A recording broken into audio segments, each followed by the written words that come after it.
Welcome to the Tenant Podcast. I'm Todd Pearson here with my friend and partner, Wes Brown.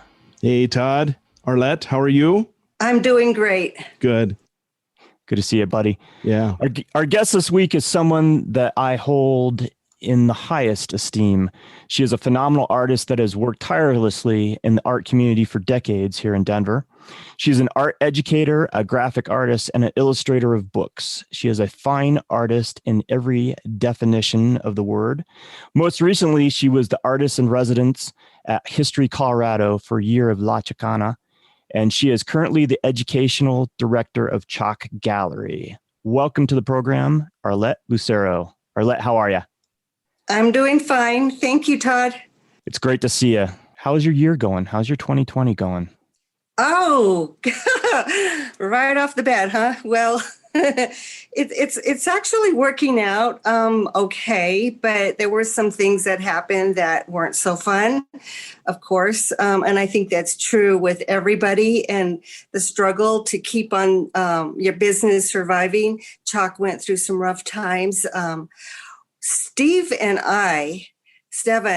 Lucero and I, actually, it was good and bad because he was sick, but, we got to spend a lot of quality time together, and sales were good, believe it or not.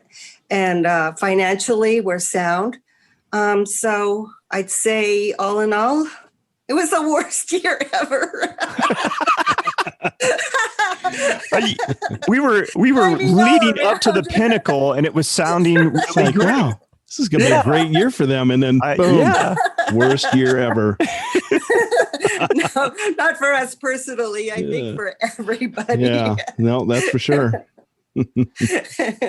Well, I'm glad to hear that sales have been good. And we've heard this multiple times in the last month and a half, that artists have done pretty well considering the situation that we're in, and all the weirdness with the pandemic, without being able to necessarily have a lot of shows or shows being canceled. But a lot of people are doing well, and it's good to hear that the art community is being supported by people buying art. So fantastic to hear that you guys have been making sales. We have, and I don't think it has anything to do with the climate of the COVID and, political scene and any of that. I think it's just, we have put in the work many, many years. And so people have recognized that and, want to acknowledge that by purchasing art. People in this time, they need beautiful things on their walls to make them happy, I think. Yes. Yeah, really. And some of the neighbors have bought the art just because we have showcased some pieces in the window. And when they walk by our house, they see the paintings and they're curious. So they come knocking on the door, and then they see what's inside. And so painting sales have gotten that way too. That is a great idea, because you have an older house with big windows. So featuring some pieces in the window, and then allowing them to come in and kind of look around, because you have art all over your house. Oh yeah. So it's its own little gallery. Yes, it's a gallery. And it's stuffed with paintings, that's for sure. With both of us being artists, we both paint and it accumulates. And then, people make trades with us. And so we have some of their art too. And we're collectors also. Nice. So since you mentioned that, who do you like to collect if you have the opportunity? Oh, I don't want to say just one person, but we have Teresa Duran, Megan Dianza, Crystal O'Brien. And that's a few. Those are my top. Nice. Right on. So our mutual friend, Bob Ragland, would be really happy to hear that you guys have been selling, and that you've been, he sells off his porch. You've been selling out of your big picture windows, right? Yeah. So he'd be happy to hear that. And I know that Bob's made some sales lately just selling off his porch. So you guys are longtime friends. I think he will enjoy hearing that you guys have been selling right out of your house there. Good for you. Is it difficult to be a two artist family? Has it been hard at times? Of course, it's been hard at times. It's been, what's really nice about that, Stevan and myself, is that, we can have really long discussions and talk about things that we mutually know about. And we share things, like some of the same videos and some of the same movies, and we read the same books. And that's interesting. He's really an interesting person, as you know. And and we spent like years and years and years together. We have struggled together. We've raised children together. And you take the good with the bad. And ultimately, we have both agreed that we are extremely blessed in many ways. And one of the ways is that we were able to pursue our dreams. He being an artist, and me being an artist, but also an illustrator, teacher, and educator. So I was able to do all of that. And, I'm still, fighting myself. Actually, I'm trying to find more time to do my own art right now. It's difficult at times, especially when you have a lot of responsibilities, and I know you have a lot of irons in the fire. You're supposedly retired, but I have a hard time believing that there really is no retirement for an artist, is there? No, why should there be? As long as you have the creative urge that you're still going and you're still working and you're still doing your thing. And no, I think artists will just, go till they drop. And that's pretty much the way it's always been. That's the way it probably always will be. Even the COVID, and the lack of jobs for artists, that hasn't stopped the artists. They're still showing ways, like painting on the boards that boarded up the windows, murals, statements, portraits. There's a site called Pandemic Self-Portraits. And I find that really interesting to look at everybody's interpretation of themselves, during this pandemic. And not only do they put up a picture, but there's like words, words about what they're going through, or a poem or something, a short story. And the creative urge is there, not only with artists, but right now I seem to think that everybody is feeling that. What do you do when you lose everything? Your job. How do you keep your restaurants open? You got to think creatively. How do you get your product out there when they can't really come into the store? So you have to think, well, I better do it digitally. How do I do that? So that takes, a lot of creative thought. We're in times right now. Well, I've said it before and I'll say it again. I think that if there's any subset of people that are adept at getting through these weird times, it's artists, because we're always having to think outside of the box in order to make stuff happen. No matter if it's good times or bad times, that creativity comes into play. And artists, I think, are leaders in these situations, because they will see themselves out of it and they're inspiration for other people, whether you're artists or not. Yeah, that's true. Because we're used to thinking outside of the box, and we're used to being sometimes, in a low, let's say you're not bringing money in. Well, how do you stretch that? How do you do a gig, to make some funding? And, what is it you can do to keep things rolling? And so we're pretty much in that mind state. And so when everything falls down around us, we're like, okay, well, we have like a storage of food. We're able to cook it because we've been cooking our own food this whole time, so yeah, it comes easy for us, and it's harder on a lot of other people right now. But I know that we'll be fine. Things are going to get better, and it's going to be like a renaissance, I believe, because people will be so excited to get out there and do stuff and see stuff and, be around each other. And I'm looking forward to that. What I find interesting is that, not only the artists, but a lot of the new ideas are coming from the youth. Now, I'm an old timer, and so I struggle with all things internet.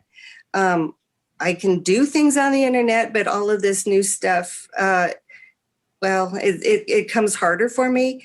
But there's all of this younger people who it comes so easy for them, and they're there to help, and they're there to, support and brainstorm and also be creative. So thank you for, the kids. That's awesome. You grew up here in Denver. You're a native of Colorado. What was that like growing up in Denver? Denver was once a cow town, and when the Olympics was going to come, we refused it as a state, and so it stayed small. And I think in the long run, I'm thankful for that. I feel like I've been here so rooted because Colorado is not only my place, but it's my parents' place. It's my grandparents' place on both sides. And it goes really far back because some of the earliest settlers in Colorado was my family in Garcia. So it's in my bones. And I've never really thought to move any place else except maybe a few times, I thought, New Mexico is pretty cool. It's really nice, especially when it got pretty crowded over here. And sometimes I feel like my last lifetime was also in Colorado. You feel like you've been here forever? Yes. And it was always, really nice. And I remember, when the mall, the 16th Street Mall, we used to walk it, my sister and myself and my friends. We used to go up and down 16th Street Mall. When I go to 16th Street Mall now, I feel like I've walked into the future. It just feels very, very odd to me because I remember it as it was, and superimposed on it is what it has become. Same with this neighborhood that I live in. I live in North Denver, and I've been here for a very, very long time, and I saw what it was when we first moved in. My family and the neighborhood, my sons and I would walk around the neighborhood, and now I look at it and it's just so totally different. It's not the same personality, but it's pretty fun. There's a lot of fun things still here in this neighborhood, and it's walking distance to downtown. So even though it's evolved and it's gotten larger and definitely this whole city has changed immensely, you still find delight in what you see in different parts of the city, even though it's not the same neighborhood that you know? You have to. I mean, if you're going to stay, you have to. You see all the construction and you have to be excited by it. Or you can be angry about it. And, there was a time when I started getting angry when I saw all the changes. And then I thought, this is just normal for any town that's going to grow. All these people are going to come in because Colorado is so great. And we're lucky to be here. And I'm lucky to remain in my home. We paid for it. It's here and it's ours. So, yeah, I'm grateful. And it's a nice part of the city where you live. It really is. Like you said, it's close to downtown. And even though it's changed a lot, I agree with you. There's times where I get a little frustrated with the change that I see, but I guess that's just me being kind of stuck in my ways and getting older. I think change is hard as you get older. But yeah, there's some times where I kind of wish back to the days where Denver was a little bit more of a cow town, which is funny because there was times where I was like, gosh darn it, this town, it's just always going to be a cow town. And now it's really changed, and I yearn for those days. So there's good and bad. You're right. And it's cool to see that you're able to, that you've kind of worked through those emotions and have decided to embrace it despite what you may not enjoy. There's kombucha across the street. They sell kombucha. It's a kombucha bar. Do you go there? Yeah. Nice. I mean, who would have ever thought when we moved in there'd be kombucha across the street? I didn't realize there was a kombucha bar across the street. That's pretty awesome. I love kombucha. So in fact, I got some right now. Nice. Were you always artistic? Were you an artistic kid? Very creative growing up? Yeah, it's really interesting. Well, okay, so I loved art, and my father, he was a painter, but he wasn't a painter most of the time artistically. He was a painter of houses. And so I think like a couple of times, but one time in particular, I remember he would bring these house paints and these boards, these big boards, to the cabin that we stayed at. He owned it, the cabin. And so he would be sitting on the side of the mountain and take the paint and mix elements into it, like, sand and branches and little rocks, and he would create these scenes, and I would be fascinated by that, and so I'd be watching him as he do it, and he would tell me how by doing that you would feel the movement, and you would get a really good sense of the place that we were at. But when I was young, my auntie, she saw that I liked to draw and to color, and so for my birthday she bought me a ream of white paper and pencils. And that excited me like you would not believe. I mean, I don't know how anybody else would have felt about that as a little kid, but I was like, oh, and I was intimidated by it. I'd have this blank piece of white paper in front of me, and I'm like, oh, what am I going to do? But, once I dived in, I could just have fun with it. Do you still get intimidated by a blank canvas? Not really, because now I have to. I mean, now I don't have so much time to paint, so it's in my head, fully blown, before I even get in front of the canvas, because I'm thinking about it, and I have thought about it for quite some time. So it's like once the thought is fully formed, it's like you got your baby, gestating inside of you, and you're just waiting, And so once I get the canvas, I'm ready to go. That's a great metaphor. The fact that it really it's is like a baby waiting to be brought forth to the world. I like that metaphor. That's cool. Thank you. So your dad, I'm sorry, I didn't mean to talk. I want to follow up with that. So how generally do these kind of concepts of these paintings that you do, how do they materialize in your mind? Oh, that's a good question. How does an artist get their insight? Oh, I wonder how Steve answered that one, because he gets it like all the time. And I think it's like you get them as often as you paint them, I think. And since I spend a lot of time doing illustrations, I'm not forming my own ideas. What I'm doing is illustrating somebody else's idea. So once I get through that, and I'm like twiddling my thumbs, then a thought comes to me and it starts to form, and then it becomes fully blown. I have a few thoughts in my head that I've been meaning to paint. And so I have them like started and I haven't finished them. So I think before another, idea comes to me, I have to finish what I started.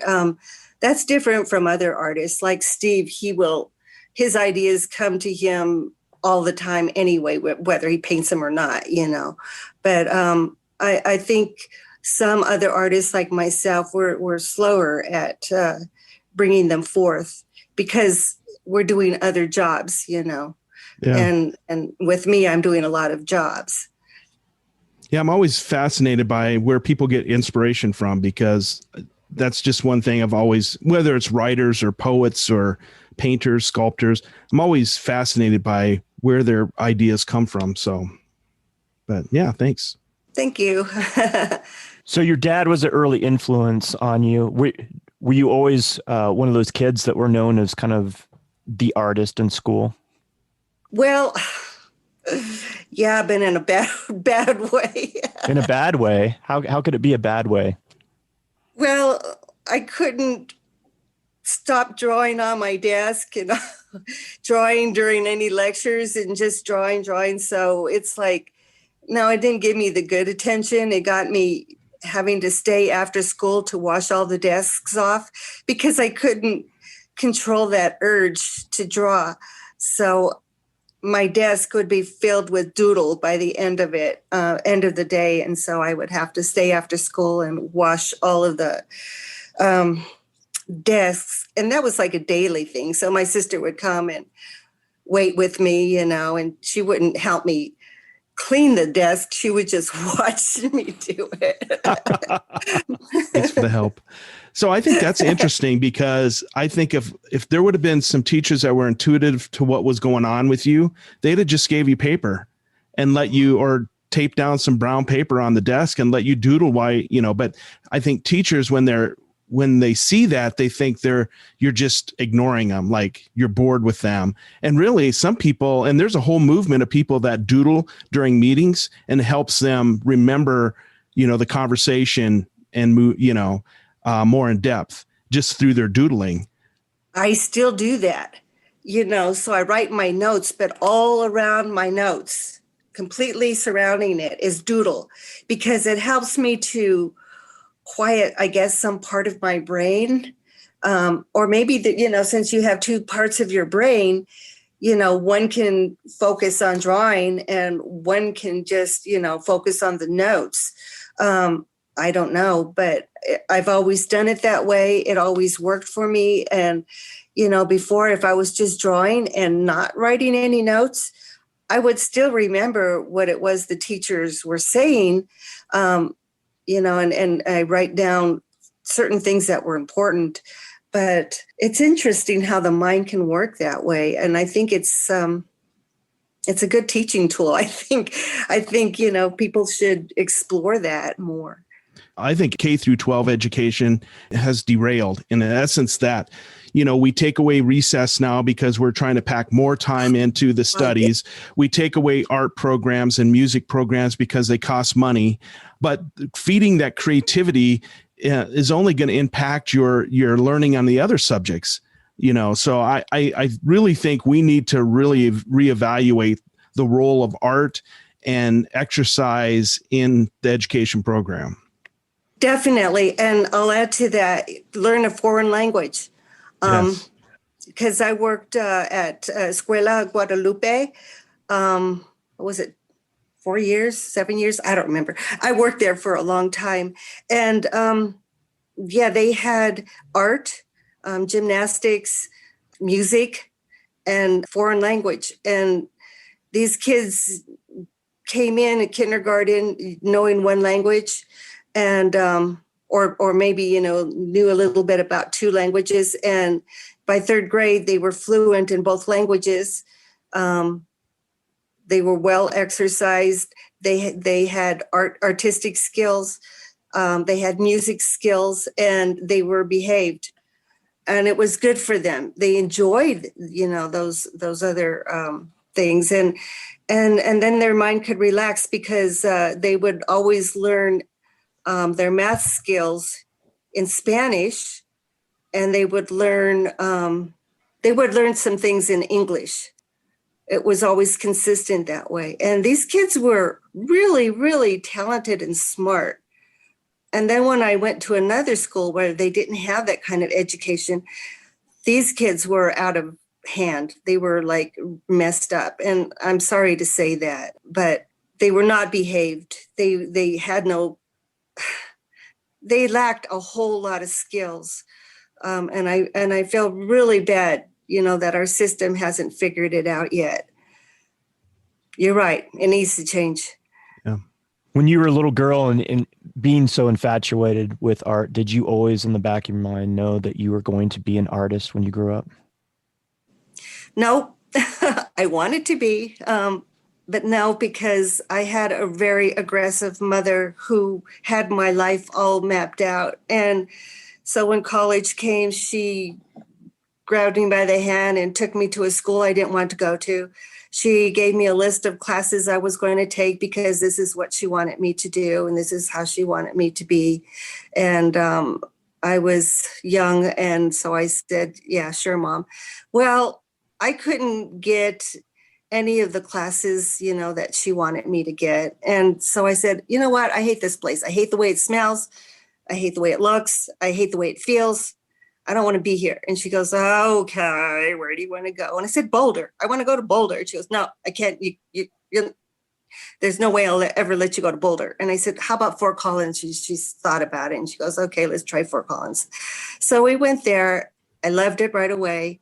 And she had given me the list of, she wanted me to take Spanish and business and, a list of other things. And so when I went up to the counselor, she asked me, well, what would you like to take? And I said, well, I'd like to take some art classes. And she goes, oh, you want to be an art major? And I'm like, can I just take an art class? And so she signed me up for like a lot of art classes. And I said, okay, yeah, I can do this. I want to do this. And that's how I ended up being an art major. Was that pretty eye-opening for you to realize that you could actually have this career path that that I picked? That you picked and included, something that you loved? It was funny because when I told my mom, she was like appalled and aghast. And she just wondered where she went wrong, I'm like, but I love art, Mom. And she says, oh, you'll never make it as an artist. And I'm like, oh, well, I can at least learn how to do it, And so I had a terrible painting teacher, terrible. He didn't even show up hardly at all. But I was with other people who did enjoy doing art. And so I did learn things. And it was eye-opening because she left me in a place that she thought, was safer than Boulder. But so what was wrong with Boulder? I mean, what was her perception of Boulder? Oh, she thought it was, like a whorehouse, everybody drinking and smoking and, Gotcha. Doing drugs. But when she left me in the dorm in Fort Collins, there was a big party going on in my dorm, on my floor. Everybody was drinking. And that's part of the college experience, I think. Somebody set my bed on fire. Oh, my God. On the first night I was there. Good grief. So this is a funny thing I took away from what you were just talking about is, so your mom wanted to control you and tell you what to do and where to go and all that. But then your counselor wanted to control you and tell you what to do and sign up for all these classes. Maybe they were a little bit more intuitive to what you wanted, but I think it's funny. Like what you just said is like, can I take a class? And then, well, no, we're going to sign up for all these. No, she suggested it, and I'm like, okay. I think I like that idea. But maybe she was more intuitive of what you wanted, so that's cool. Yeah. But I was just like, the conversation went from my mom controlling it to my counselor controlling it, but that's what I picked up from it. That's funny. God, I can't imagine first night in the dorms and they light your bed on fire. My mom sees this. She doesn't know. Oh, she doesn't know? Well, gig is up. That's funny. Should have went to Boulder. Did you find your education career at Fort Collins? Did it prepare you to be an artist? No, not really. I think a lot of colleges now prepare you. But I wasn't prepared for the digital. I wasn't prepared for graphic arts. I had to go back to school to learn all of that. And I was working for a publishing company, and I didn't know the technicalities of how to do it digitally or Well, it was kind of old fashioned back then, where the way things were done. But I just had to do the drawings and all of that kind of thing. No, I wouldn't say so much that they prepared me. It was a matter of, okay, so you went to college, you got this degree, now you have that. Now go out and find a job. Well, I had to go out and look for the jobs. I had to put together a portfolio on my own. I had to, learn from my mistakes. And so I wouldn't say that college at that time prepared me. It might be better now. But I did learn some skills in painting and that kind of thing a little bit. So can I ask go ahead, Wes. Oh, I was just going to say, just for a reference period, can I ask when you graduated from college? 78. Okay. So right on the cusp, right before the digital, the digital thing came out and really went crazy. Okay. I just wanted a reference point just in my head. Yeah. Cause I seen that with a lot of people that I worked in the printing industry, and they would come out of school, but they were taught a lot of the old ways of doing things. And so they weren't really prepared for even doing art digitally. So I thought that was interesting. Yeah. Yeah. And so it's a matter of, what is it you want to do? And you have to, if you need to do things that you don't have the skills for, then you have to be willing to go back to school to learn. If you don't have a higher degree that you want, you have to go back to school and finish till you get those degrees. If you want to learn something more to help you with what it is you're doing, you have to go back and learn. You got to pick up some books and read. You got to listen to, your mentors. And I think only when you do that can you succeed ultimately. You can't remain, ignorant about a lot of things. And I love to read. That's my other love. So, if I'm going to educate children, I need to know what the heck I'm talking about and how can I help them. Yeah. One of the things I really believe in is if you want to be fully actualized as a human being, you need to continue learning. It's a never ending process. Right. And it doesn't have to be official, like go to college, but you should be striving to learn human nature, how to expand in your career. I mean, I think it's an important thing to continue to do, is just constantly be learning. Exactly. So let me ask you this. At what point and what led you to becoming an art educator? What was the path to that? Yeah, I was already married to Stevan, and we were both painting together. Let's see. Yeah, we were painting together before we were married, I believe. Meta Studio and CHAC Gallery had already been established, and myself and a few other artists, we had this big studio, actually in the same location that Escuela Guadalupe was in later. It was on Pecos Street. And we had this big studio space, and we would all paint together. And we were, like one little group. And Steve and I were married. And we ran off to the mountains, lived there for a while, came back, and we were still painting. And it was Bob Luna who introduced me into the whole education thing. He was doing a thing called Art Street, and Art Street is, a summer program where mentors hire young people, high school kids, to do art projects. And our project was a mural, and the mural was ultimately put into the Department of Human Services building. So we spent the summer with these kids. And I thought that was like the most funnest job that anybody could have. I enjoyed it so much that I thought, wow, deep down, I always knew I wanted to, teach art. But it didn't really hit me until then.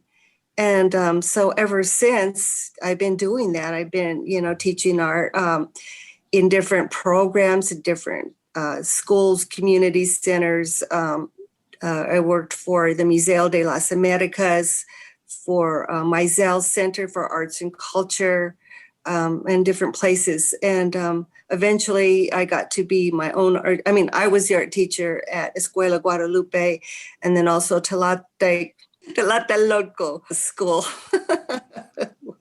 What is it called? It has a longer title. But anyway, Escuela Tlatelolco. And then one other place, which I didn't have a good experience with, but and CHAC Gallery. So I did a lot of, worked with a lot of organizations. So that's how I got started. What really jazzed you about that experience of working with children? Was it just how creative they can be, or just forming young minds? Well, I was also a boss. I was a boss to these kids, and also a mentor. And I was a boss before because my mother owned some stores over at the Stapleton Airport. And she had 3 stores. And so I was the supervisor. I was already able to do that. And so when I jumped into this job, it was great because all of these kids, these high school kids, they were getting paid to do this. And if they misbehaved, I could tell them about what it's like out there in the workforce. If you mess up, if you don't show up, if you, disobey and do all these wrong things, and I could sit down like as a mentor and almost like a mother, and train these minds that you have to take your job seriously and do your best and, not goof around, but also, the creative side of it, to see what happens when you put a whole room full of really creative minds and together. Some of them were very shy and it was hard for them to come out of it. But with a mural, you have to work together. You have to create together. And so they all got to know each other really well. And man, some of the stuff that came out of their heads, I mean, it was fun. I mean, to put on the music and, listen to them talking with each other and, half dancing while they're working. And it made me feel young again. And that's been true, all along. Now, working with little kids, I've done that too. I worked with kindergarteners, and that's exciting to me. What comes out of their little heads and at their very little beginning scratchings and second grade, how they get, better at it and what's more important to them. And as they get older, 4th grade, they want to make things look real, and not just getting their thoughts out. And it's, to me, the whole idea of educating kids through their creative mind, nothing better. It's fun. It is fun. And kids they're, like you said, they're very interesting to observe, like what comes out of them, how they're just stream of consciousness. They haven't been inundated with, the problems of the world or responsibilities. They're just so free. And it's very, I could see how that could be really inspirational. And fun. Yeah, because I also worked in a location where the kids were troubled, very troubled. Some of them were taken out of jail and put into this particular school so that, they could finish their education. They were given a choice. Do you want to stay in jail or do you want, to finish your education? And so they made that choice. And, the school had problems with these kids. But after school, these extremely creative minds, were able to just let loose and be who they are and enjoy the time that they had, where learning arithmetic and math and all those other skills that, people need to learn in school wasn't getting to them, but doing art and expressing themselves and when I would talk to them, I say, okay, like, let's talk about, what's troubling you. Well, they started talking about police brutality because that was the subject at the time. It was big in the news, and so they did want to talk about that. And so I said, okay, let's share your experiences. What happened to you personally, any of you, with the police brutality. And every one of them in that classroom had a story to share. They had all personally experienced police brutality. And it shocked me how widespread it was. I didn't know at the time, it hadn't affected, it never affected me, but to know that, that it was so widespread. So it was very eye-opening and educational Oh, yeah. for you. In Oh, addition yeah. to being an educator, you were getting an education as well from these kids. I learned from them. And as an educator, I think you always do. You learn from the youth. What's great is that you were doing art advocacy and getting paid for it at the same time and affecting generations of kids, basically. Do you keep in contact with some of those kids that you taught years ago? I wish. The school is gone now, and I don't know. I don't have, their personal information. I kept in touch with some of the teachers because we shared, on Facebook. But no, not really. And in fact, one year I came back and one of the students that was in our after school program, he died. I forget if it was violent or suicidal. I think it was violence that killed him. And that was very, very sad because, like I said, they're troubled and they hang with the wrong people and things happen. I read that that as a little girl that you were infatuated with trees and that you've always loved trees. This is a fact that I didn't know about you and that I loved finding out about you because I didn't know that. And I have an affinity for trees. So talk a little bit about that. Yeah. And well, when I started to draw trees, they were like the bare trees, they didn't have leaves or anything on it. I guess maybe because it was easier for me to draw it that way, but I was fascinated with the twisting and the turning and the branches and all the different ways that they go. But there was something more there. And wow, there's a little bit of magical feeling to it, I guess. And when I was younger, I found myself in this ditch. One time I was walking in this ditch by myself, and how that happened, it's a long story, but anyway, yeah, there was this tree all gnarly and, bizarre. And there was this bird, singing on it, and it flew over my head and it was singing, and then it would fly back to the tree and, just fly over my head back to the tree. And it was just something about that I felt like I was communicating with this bird. There was another time when, like I told you about the mountains, Stephen. I lived in the mountains, and it was my father's cabin that he had purchased. And I was, by myself again, walking up this path, and then it would turn into like no path, but it became more and more gnarly with bushes. And then there was this tree in the distance.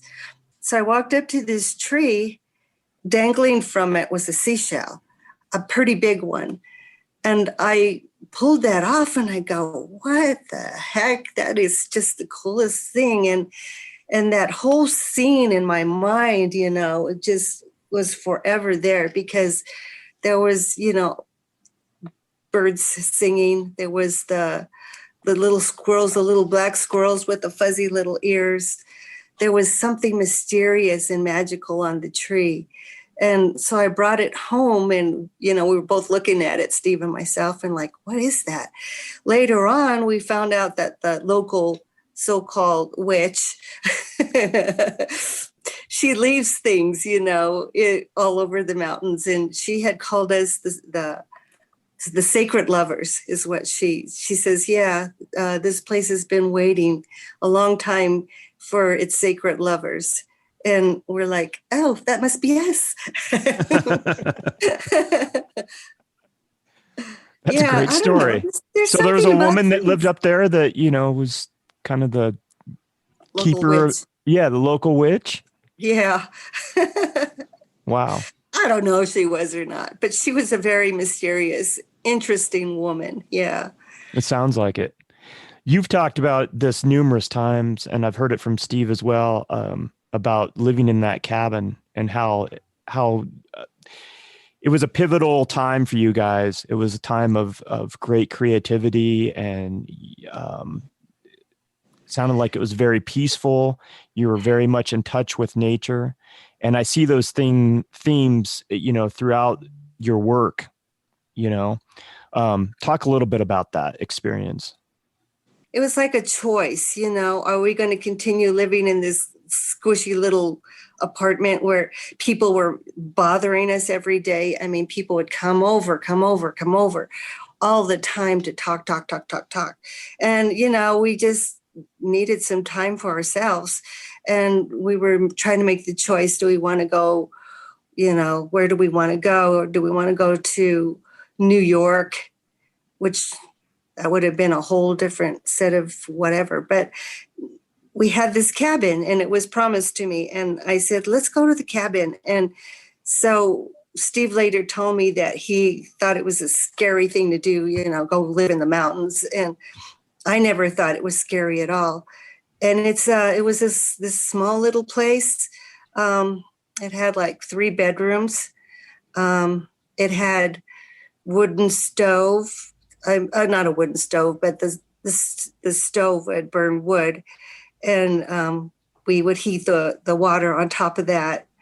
It had a refrigerator, electricity. So that wasn't, but no plumbing really, no plumbing at all. We had an outhouse that we hated to go to. So we had other means, but yeah, it was very rustic, and in the winter it was very quiet because there wasn't a lot of people who would venture out. It was very sweet and very holy, I guess. Our radio didn't work so well. Our TV barely, made a sound out of it. And so we were disconnected to the rest of the world, basically. Yeah, it was so sweet. And we would read, we would take time to read.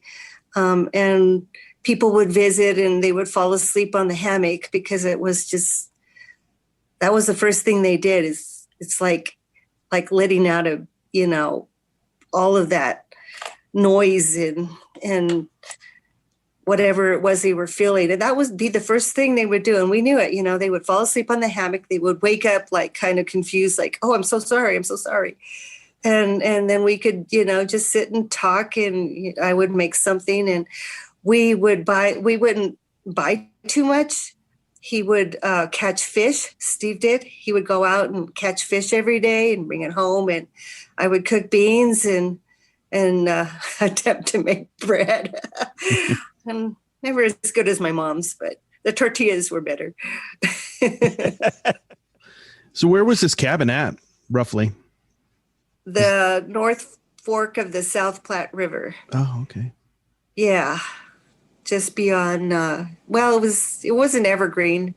It was just on the South Platte, very quiet. We had the river running in the backyard, hummingbirds that would land on your finger. It was beautiful. Yeah. Sounds romantic. Yeah, it was. So coming back to town after the kids were born, not so romantic. It was hard. I bet that was quite the adjustment. Yeah. It all worked out. So talk about some of the other subject matter that you like to draw and paint. Women mostly. I was going to say there's a lot of women, and I'm watching your website is scrolling to my right here. So I see, and I wrote down that she paints a lot of women. So women, or the woman figure, plays pretty predominant in your art. Can you talk about that? Yeah, and I really can't say why, but a lot of the ideas that come to me are of women, and I do Guadalupe quite a bit because I think, well, she speaks to me, I guess, and she's important, which is interesting because I was never Catholic. I taught in a Catholic school. I paint Guadalupes and I hope to do other Mary figures. And I was brought up Christian, and I still am Christian, but non-denominational Christian. But there's something about the Catholic religion that really calls to me, and especially the women. Okay, so I'm not a feminist per se. There's a lot of symbology that needs to be addressed, I guess. There's a lot of, we need to speak out more as women. We need to show how we feel, I don't know. I really can't say, but that subject does come up quite a bit, and even when I did Keeper of the Tree, it was a woman who was keeping the tree, not a man. So it's the many aspects of myself, maybe, that I'm speaking to. And I would like you to talk about, I'm sorry, Todd. No, go ahead, Wes. Because the other theme, obviously, because we talked about trees and Todd brought it up, but it also plays a key figure in your artwork. And I didn't catch, and then it makes sense that a woman would be the keeper of the trees because, we describe it as Mother Nature, that it is giving birth, constantly to new creatures. And, so that makes sense. But obviously the tree, it plays a pivotal role as well in your artwork. Yes. Okay. So at the Museo de las Americas, I did a big picture, and almost all of it features the tree of life. So what does that mean? Well, the tree is like the very first object, I guess, that was worshipped. Why is that? Well, there's a deep affinity, to the trees, and they actually speak to us all the time. We just can't hear them, and they speak to each other, and they speak to all the other creatures that can hear them. It's a language that maybe the Native Americans had, but us humans, we're pretty ignorant of that. And they're very important to our life. But also they're symbolic, They're symbolic with the roots. They're symbolic with the trunk. They're symbolic with the branches, everything about it, and the leaves. I didn't start painting the leaves in until later, but those are important, because that's where the life is. It comes for a time, a season, and then they turn colors, beautiful colors, and then they fall, and then all you have left are the empty branches. All of that is, speaking to life, speaking to generations, the tree lasts generation upon generations, but then you have your tree of generations, where you come from, where you're going to. So it's life. That's what trees are. I love that explanation that you just gave. Beautiful. I want you to talk about a handful of other pieces that I've either seen in person or on your website. I want to talk about the piece Chicana. Talk about that piece. Oh, okay. So Chicana, when I did that one, it was for a show. What was it called? Resistance. I don't know, something. It was a Chicano show at CHAC, and with a whole bunch of other artists. And I thought, I got to do something Chicano related. But this came to me pretty suddenly, and I painted it. And as I was painting it, I wasn't thinking about all of the symbols until it was all finished, and then I could go back and analyze it and say, yeah, this is what this means. This was what this means, And so it wasn't that plotted out beforehand. It was more of the idea. This is what I wanted to paint, and then it came out fully formed. and then I could examine it. But when I was doing the painting, Steve was in the hospital. He was really sick. And so I was trying to finish this painting so I could take it over there. And my mind wasn't thinking too clearly. And I accidentally put I had some gel that I was working with kids, and these kids had put some gesso in it. And if you know anything about gesso, it's this matte white. And so I hurriedly put it on, and I saw the white in it, but I thought, oh, well, I put it on too thick. It's going to dry out. And when it dried out, it had the white smeared all over the painting, and there was no way to take it off at that point. So I had to repaint the whole thing, knowing that Steve was in the hospital. I needed to visit him. So I repainted the whole thing on top of that dry gel in one night, and I was able to deliver it. And then I was able to, be with Steve. So it has a lot of symbolism in it. The Chicana, she has her hair attached to the roots of the tree, and that means she's attached to her roots. And in my case, with Chicanas, it goes back to Mexico eventually. But in my case, my family has been here for so many generations that Mexico actually crossed the border from Colorado, from Mexico to Colorado. It was Mexico, and then it became Colorado, but we were here all along in this area. So it's the roots, where you came from. And there's Mexican symbology in there. There's American symbology in there. And the Chicana, she's kind of like caught in the middle of these two worlds, and she loves both worlds. She loves who she is as an American. She loves who she is as Mexican, and her blood roots from Mexico.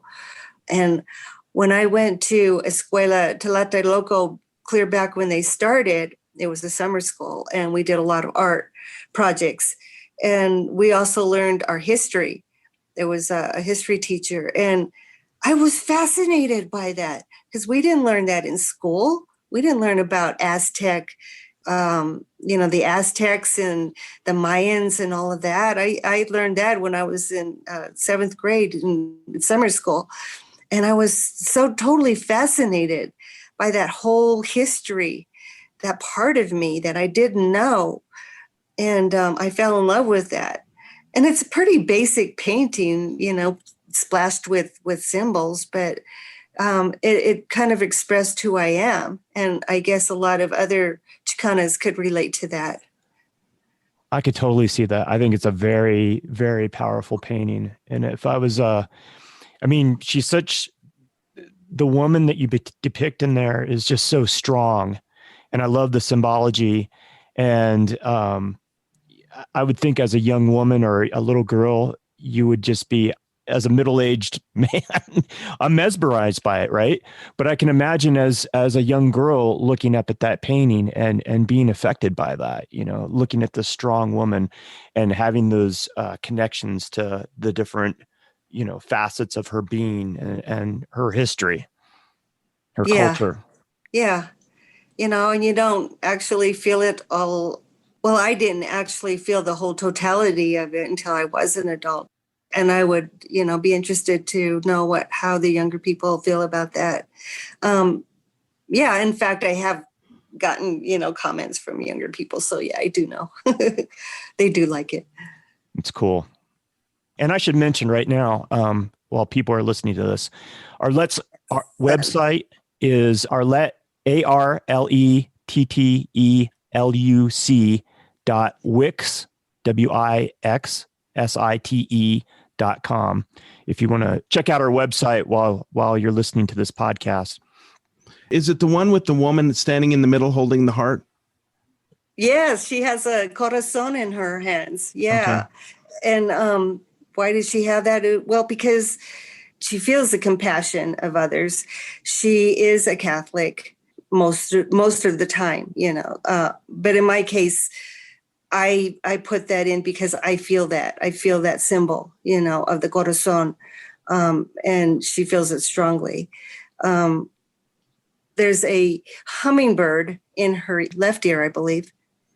Left. Anyway, so the hummingbird is Witchley Apochly, and he's a messenger. So he's like the little angel spirit, that guides her. He's a guider.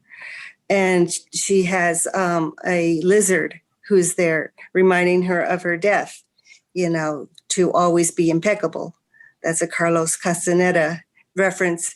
And there is the mountains in the background. And that was always, always important to me, because coming from Colorado, you're guided by the mountains. You live for the mountains because, we all visit it all the time. Thank you. Thank you for that description. Above our head is other symbols. Yeah. And then the tree as you're looking at it, off to the right, plays a prominent role in that too. I like how you talked about her hair interacting with the tree to represent her heritage. I thought that's really cool. Mm-hmm. Thinking about her roots. Yeah. I love it. That's a great painting. Thank you. It is a great painting. So it's called Chicana. It's on her website under the archive paintings. Another piece that I really love is La Gorda. Talk a little bit about that piece. I have a print of that. Oh, you do? Okay, do. So that goes back to Carlos Castaneda again. La Gorda is a character in one of the books, or maybe a couple of the books. Anyway, she is a curandera in the book. The peyote button plays a pretty big role. I don't know if so much with her, but, with Carlos Castaneda. And I put the two images together. So it has that mysterious, look to it. And pretty much I was just giving a ode to her. Do you want me to tell you about her, or do you guys want to read Yeah, by all means. Yeah. So she's not fat in the image you see there, but she used to be fat. I mean, very, very, very, very, very obese. And when Carlos Castaneda had first seen her, and through the sorcery of her group, and knowing Carlos Castaneda, knowing Don Juan, she had learned how to lose all that weight and become very young and beautiful. And she did that by not eating for 21 days. And so she lost all that weight, but she also learned how to make herself look just beautiful. And have you read the Carlos Castaneda books? They're fascinating. And I read that when I was in college. My mom gave me these books and she goes, "These are popular. Why don't you try these out?" And I read them and I read them and I read them. Maybe it was high school. I don't remember when, but I just read them over and over and over. And I recently reread them again, all of them, because it just takes me to a whole nother state of mind. So there you go. There's for our listeners out there, maybe you want to visit during this time of isolation, Carlos Castaneda, and all his novels. Anyway, well, thank you for talking about a couple of those pieces. I appreciate it because I love your work, and I think has it been difficult coming up in the art community in Denver as a female artist? Do you think it's been a harder road or a little bit of a struggle, or did it really matter? I don't think it was a struggle because I always had a place. And the reason I had a place is because my husband, Esteban, and a few other artists created CHAC. And CHAC Gallery, I still strongly believe in, even though it's going through some really hard times right now, is a great location for artists to showcase their art. And I was able to, clear back when, I was able to do my own show.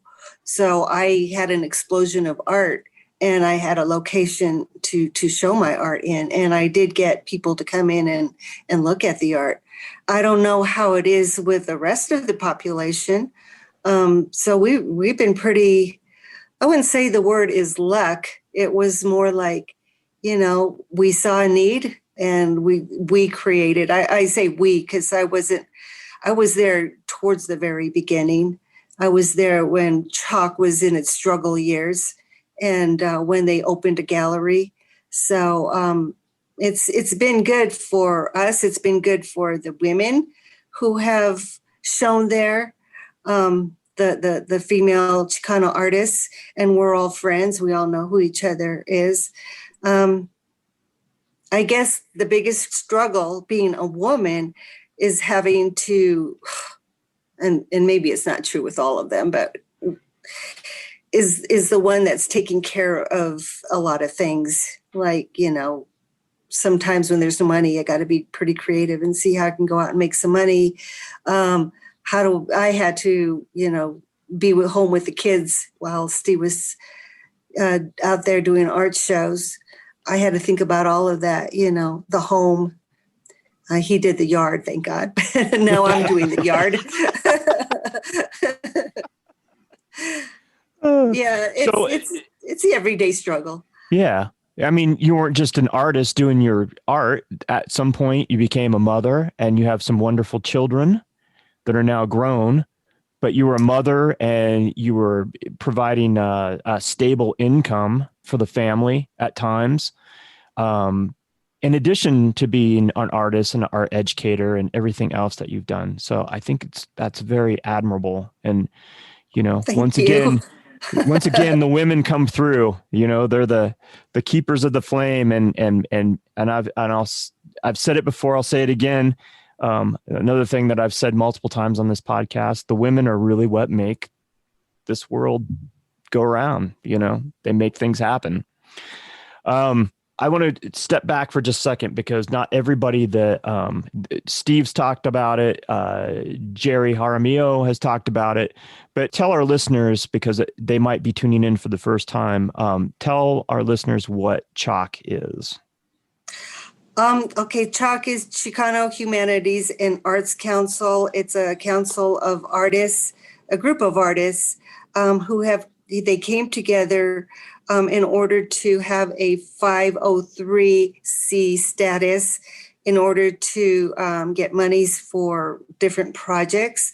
Eventually, CHAC got their own gallery, and that gallery has been attracting artists and art events since the early 80s. I don't know exactly what date it started, but so we've had different locations, and some of our events have grown to be pretty well known. We weren't the first to do the Dia de los Muertos celebration, but we came early on, I guess, to redefine it, to make it more traditional, because Pirate Gallery was doing their Dia de los Muertos, and they were doing it Denver style, which was kind of cool and fun and exciting, but it wasn't really, the traditional way so much. And so that's when CHAC came in and said, let's just, make it more of the sacred tradition that it is.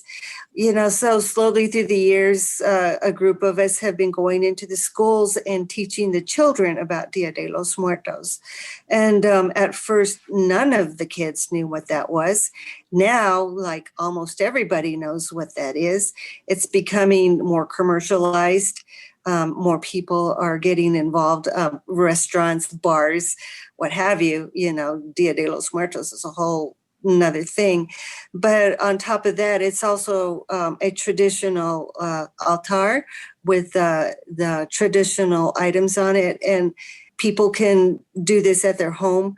So I'm just, I guess, zeroing in on one of our events that has become pretty big. And last year, before COVID, we had this huge parade. It was just wonderful. It went all the way up and down Santa Fe Drive with face painters, with dancers, with music and choir. The gay choir was singing, and the Aztec dancers were dancing and drumming.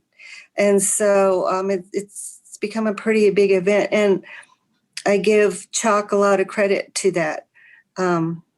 And a lot of our artists have grown to be known locally and nationally. And they got their start at CHAC. And it's always been, and I don't think people realize this, that it's always been very inclusive to everybody and anybody. It is. and which I think is pretty fantastic. It's always been a very welcoming place.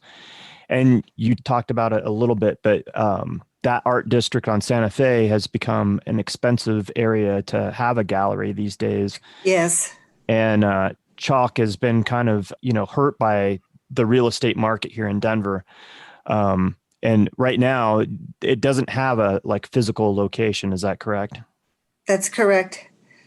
And yeah, COVID hit a lot of businesses pretty badly, and we were hit. And the board that was running CHAC at the time in March, April, May, made the hard choice to get out of the lease.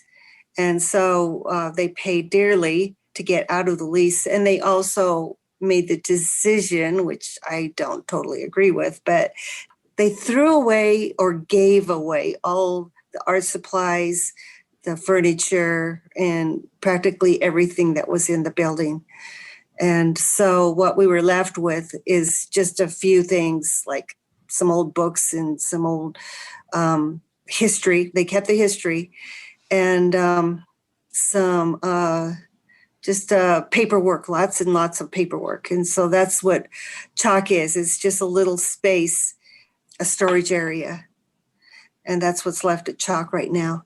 However, we did get a new board, and we came together and we're making new choices, and we're doing some things online, and we are rebuilding from the bottom up. And we're hopeful that when, COVID ends, we can get ourselves a new building. We can, become what we were before. It's steps, though. We're going to have to rebuild. What kind of virtual events are you currently doing so that people know, and tell them how they can go about finding out about these events? What is the CHAC website? CHAC website is www.chac, CHAC gallery, CHACGALLERY.org is the website, and it's on the first page, the events. Right now, we're just showing the Frida workshop that's going to be happening. It's November 21st from 1 to 2.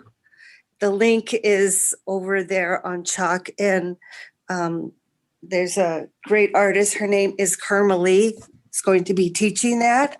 In December, we're going to have a few cooking classes, and we're set up for the rest of a few months in advance, and we're figuring out all the details, if they're going to be online or in person. But I think for the next few months we will be online, and we will be doing some other workshops.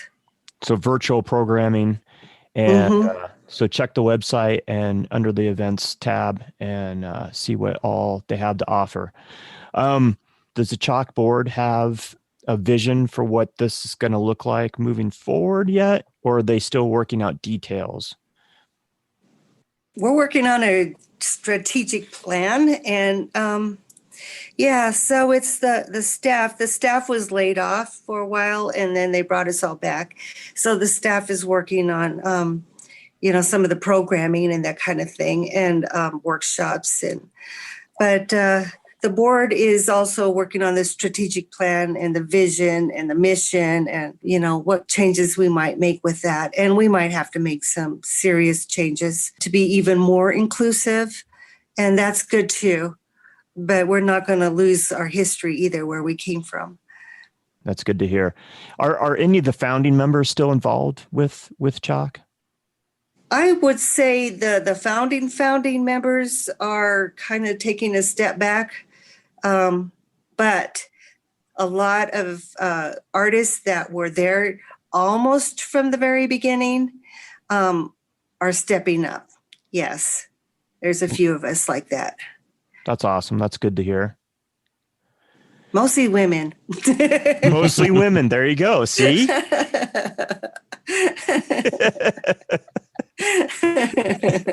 Just validated everything that I just said, right? I want to get back to your art. So do you paint on a regular basis? I know you're really busy right now, and you're helping take care of your mom with your siblings. And I know that takes up a good amount of time, but and then obviously your involvement with CHAC and trying to keep things moving forward. Do you paint pretty regularly though? No, not anymore. But I plan on doing that. In fact, I'm okay. So even with that, I have the illustration. I'm illustrating another book. So, that's another thing that I have to spend time with. And I'm already prepaid because that's how Renee likes to do things. She prepays and then you owe her. So,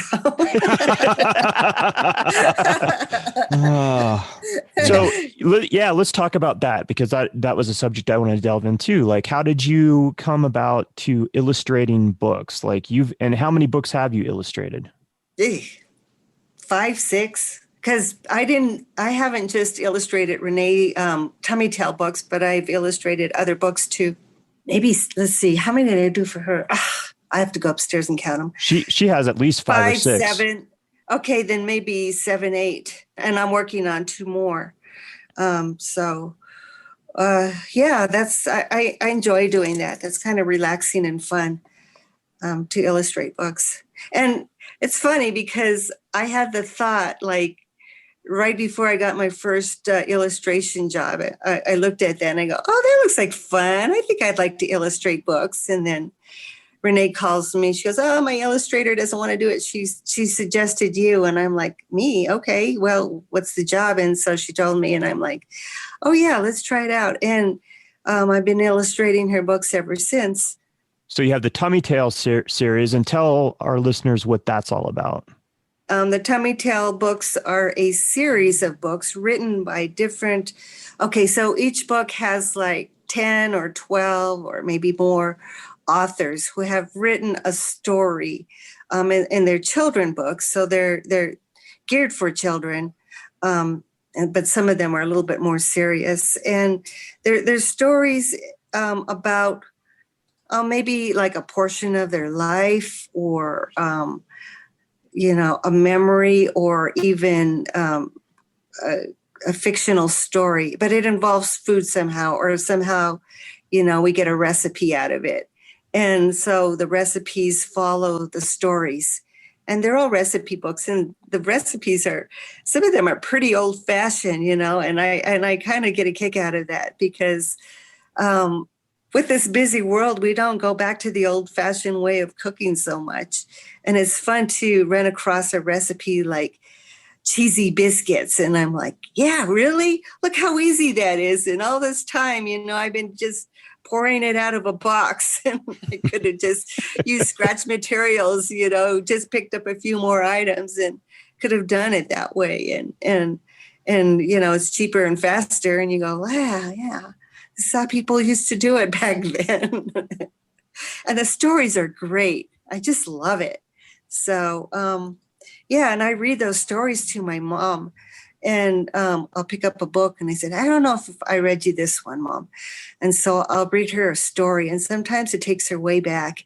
And, she's crying in the end, and she goes, that was beautiful. That was beautiful. And I'm like, okay, Mom, I'll read you another story next time. And I love those little books, and they're good for kids. They're good for adults. They're good for the aging population. Highly recommend them. I didn't even think about that, but yeah, they can be enjoyed by all ages. And I think that's cool that you read stories out of the, and they're like you said, they're wonderful stories because they talk about kind of something that we've lost, but it harkens back to our, history, and many people can relate to those in some way on some level. So you enjoy illustrating these stories? Yes. And I illustrated a book for my stepdaughter.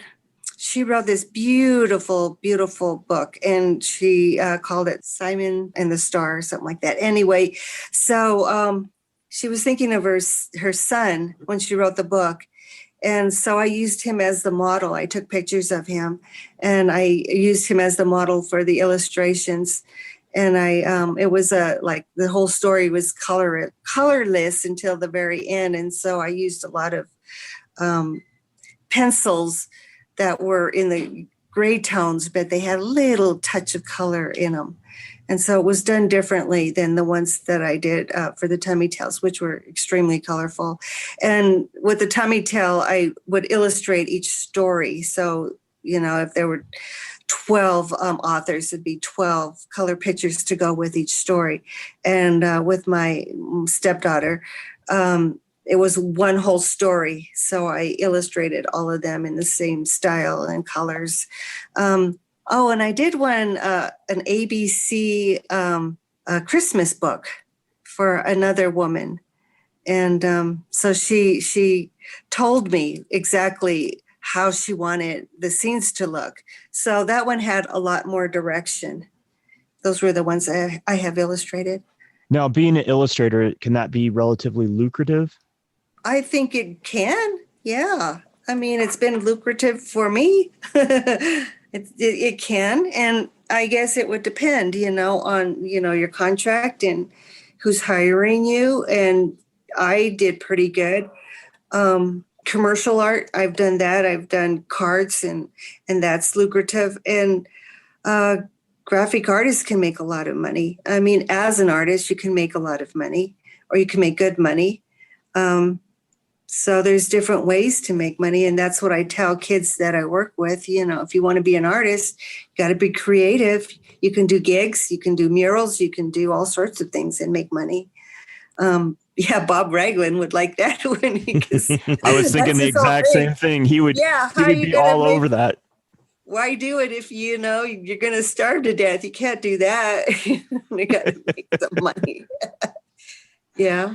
And he taught art too. So he taught my son in high school. He was his teacher. It's pretty cool. That is cool. Yeah. You've been part of a lot of different shows over the years and showed in a number of different places around town. But most recently, you were the artist in residence at History Colorado for an exhibition called Year of La Chicana. Talk to us about what that was all about. Yeah, there was, so this was decided by a group of Chicanos in our community, and they were meeting over at History Colorado, and they wanted to do, something on the wall. And it was interesting because they didn't give me a lot of time. They did more talking and a lot of politicizing and yakking with each other. And so they spent more time talking with each other than actually finding the artist. And so when they finally, zeroed in on me, it was only a few months left to do this project. And I'm like, what?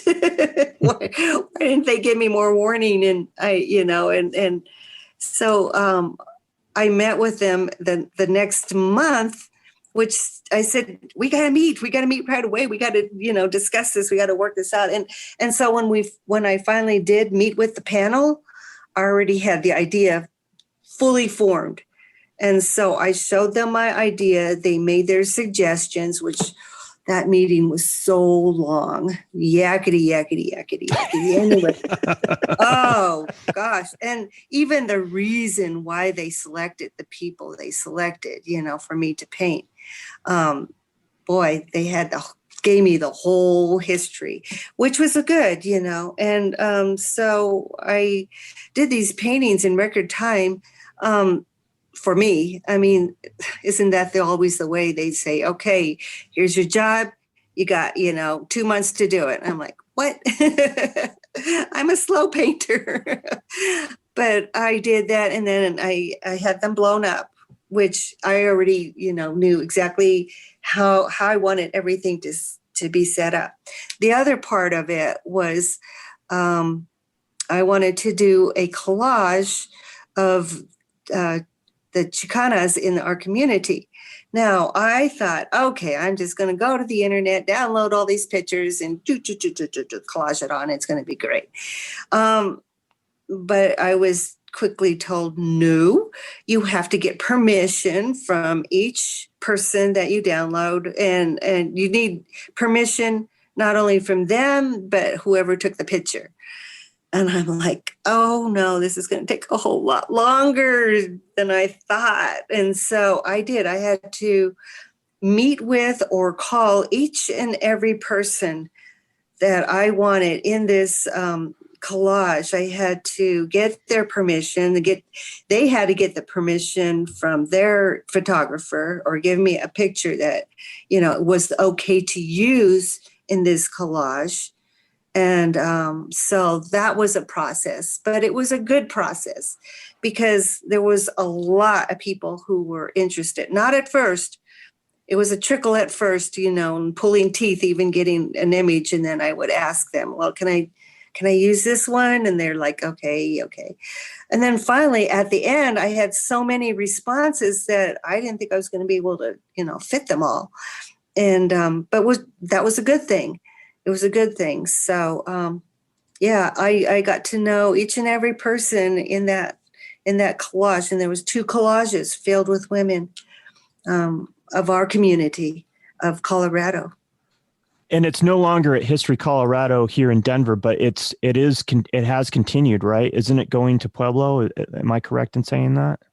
I'm not sure if it's Pueblo that it went to next, but there was a Pueblo show of my stuff, and right exactly when everything shut down. So okay, the show was there. Nobody got to see it.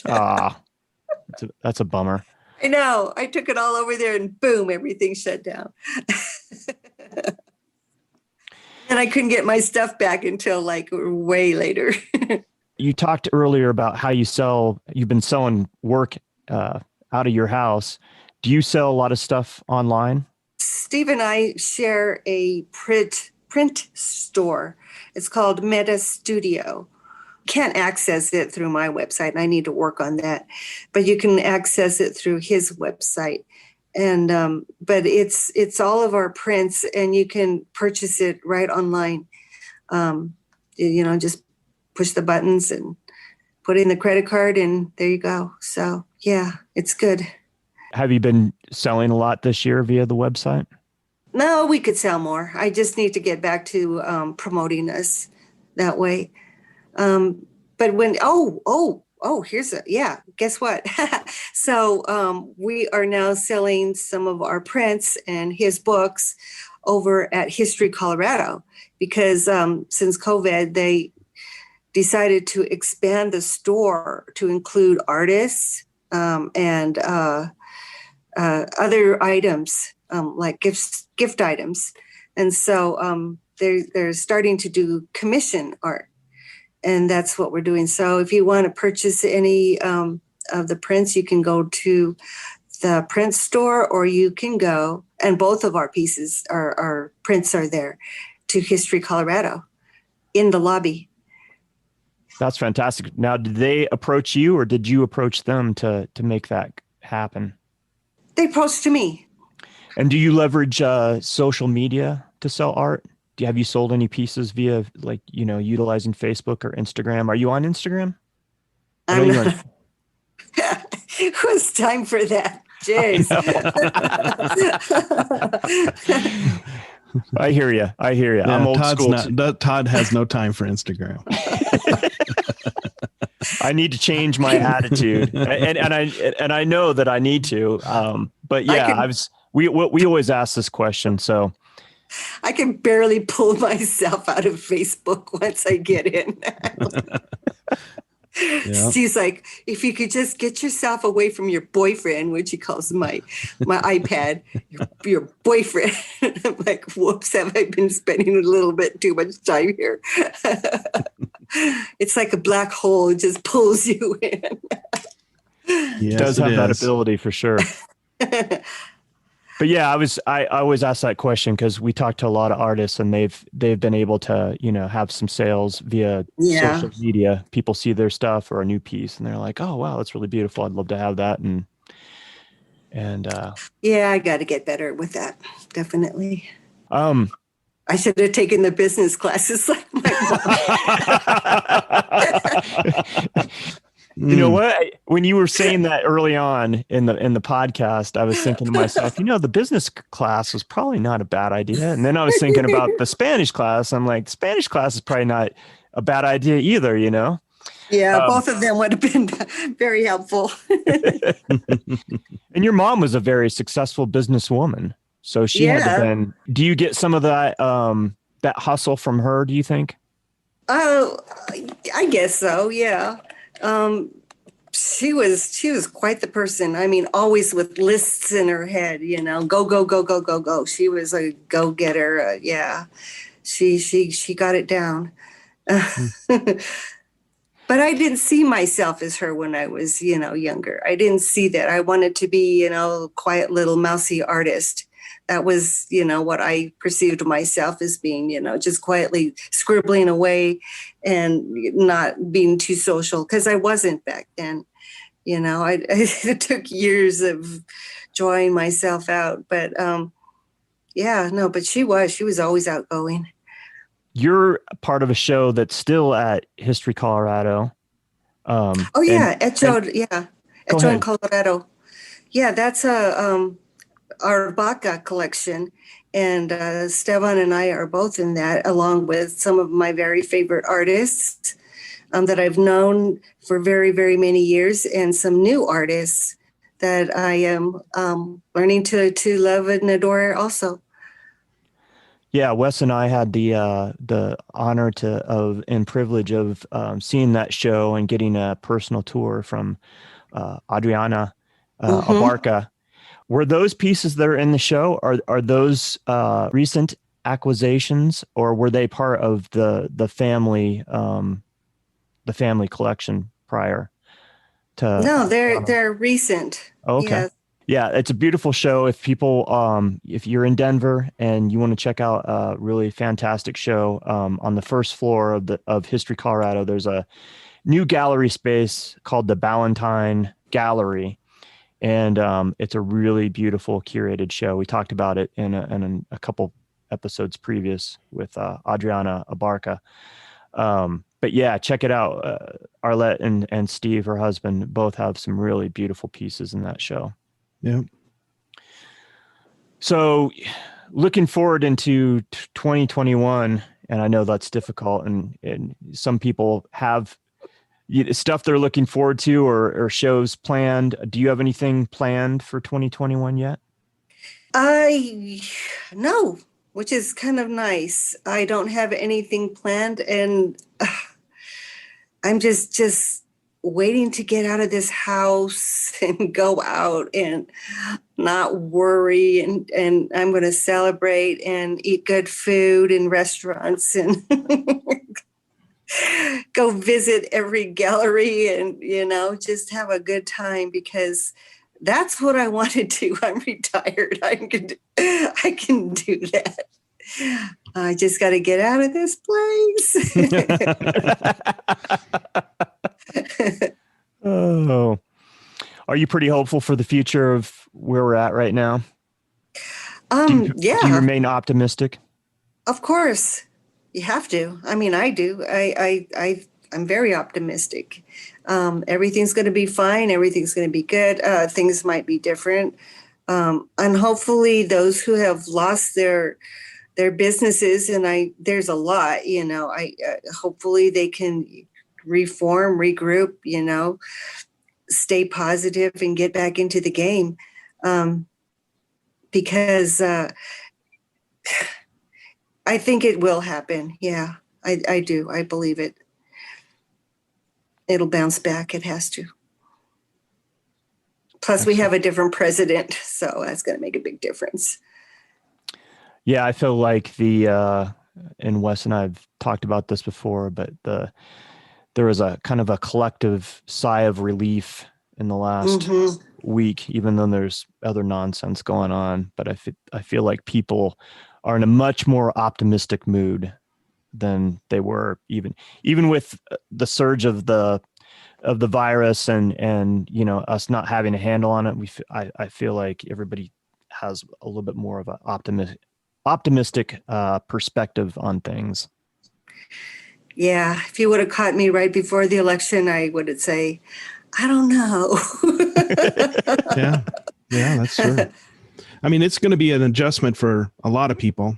And, but I think just the attitude, hopefully how everything is, the way Biden portrays everything, he's a very optimistic person. So I think I'm hopeful that will carry through for everybody.